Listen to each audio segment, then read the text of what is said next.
1000 سے زائد ٹیکس دہندگان نے سپر ٹیکس ادا کیوں نہیں کیا؟ FBR خاموش تماشائی کیوں بنی ہوئی ہے؟ جنگ اور دی نیوز کے ہیڈ آف انویسٹیگیشن انصار عباسی نے آڈیٹر جنرل آف پاکستان کی مالی سال 2024 سے 2025 کی تازہ ترین رپورٹ کا حوالہ دیا۔ رپورٹ کے مطابق ہر سال قومی خزانے کو سینکڑوں ارب روپے کا نقصان ہو رہا ہے۔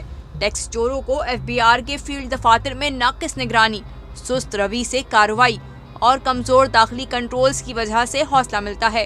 1026 ٹیکس دہندگان نے سپر ٹیکس ادا ہی نہیں کیا، جس سے قومی خزانے کو 167.9 ارب روپے کا نقصان ہوا۔ صرف 4 کروڑ 80 لاکھ روپے وصول ہو پائے، جو مجموعی رقم کا محض 0.02% بنتا ہے۔ اسی طرح 1084 ٹیکس دہندگان نے ناقابل قبول کاروباری اخراجات جیسے لیز فائنینس چارجز اور ایسے اخراجات شامل کیے جن پر ود ہولڈنگ ٹیکس منہا نہیں ہوا، جو انکم ٹیکس آرڈیننس کی دفعہ 21 کی خلاف ورزی ہے۔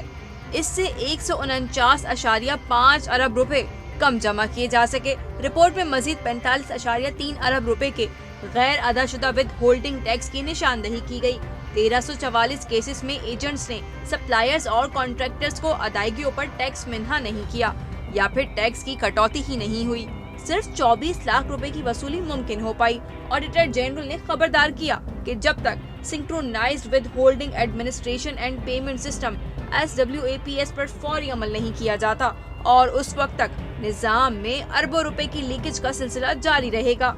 رپورٹ میں یہ بھی بتایا گیا ہے کہ بہت سے ٹیکس دہندگان نے اپنی فروخت کم ظاہر کر کے یا خریداری بڑھا کر آمدنی چھپائی، جبکہ سیلز ٹیکس اور انکم ٹیکس ریٹرن میں فرق پایا گیا۔ 14,697 رجسٹرڈ ٹیکس دہندگان نے NTN ہونے کے باوجود ریٹرن فائل نہیں کیا۔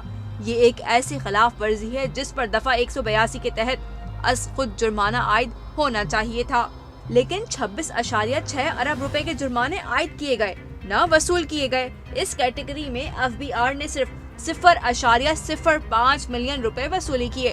رپورٹ یہ ظاہر کرتی ہے کہ تقریباً تمام بڑے مسائل 2019 سے 2024 تک کی آڈٹ رپورٹس میں متعدد مرتبہ اٹھائے گئے ہیں، لیکن کوئی پوچھنے والا نہیں۔